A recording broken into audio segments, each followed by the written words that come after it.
Hello, hello, hello.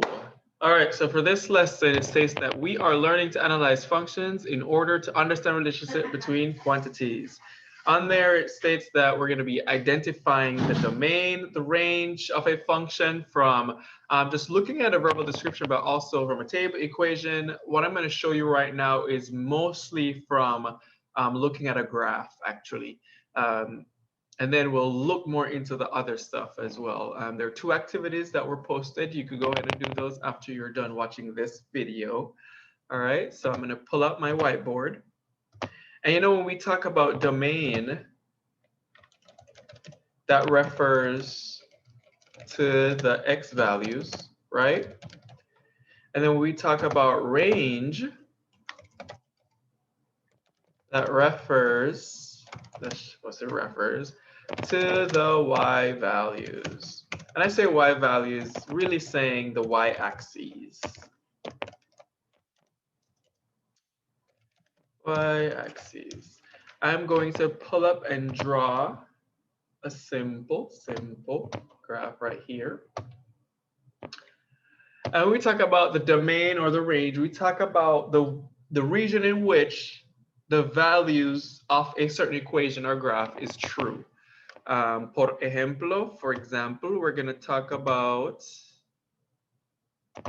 say for instance, we have a line, linear line, all right, and we had 0, and that continues, all right, and we know that that's the y, and that right here is the x.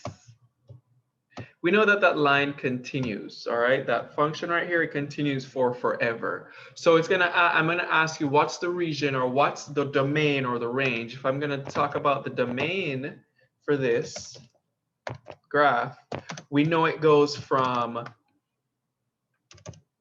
because if we come from the left side, this goes all the way. Who knows how far it goes? Who knows? All right. So we could say this goes all the way to negative infinity.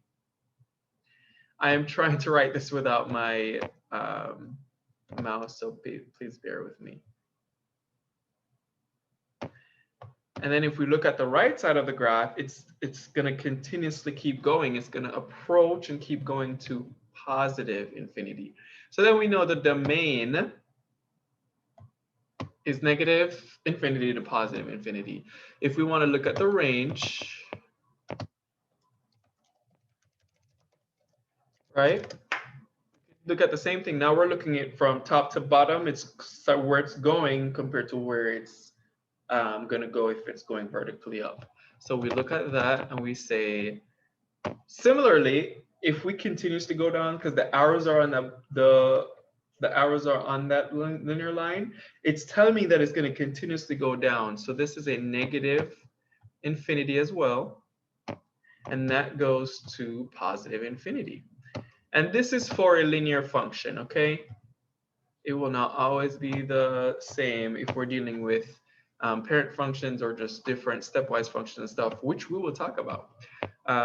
Let's look at this other graph, right? So we have our graph right here, and we're going to put on a quadratic graph on there now. There we go. Pardon the drawing because it's just not happening today. And say the lowest points, I'm going to say the lowest point for this graph is, the lowest point for this graph is, say 2, right? And similarly, this graph is continuous on both sides. If we're going to write the domain, let's go ahead and talk about the domain for this graph. Domain.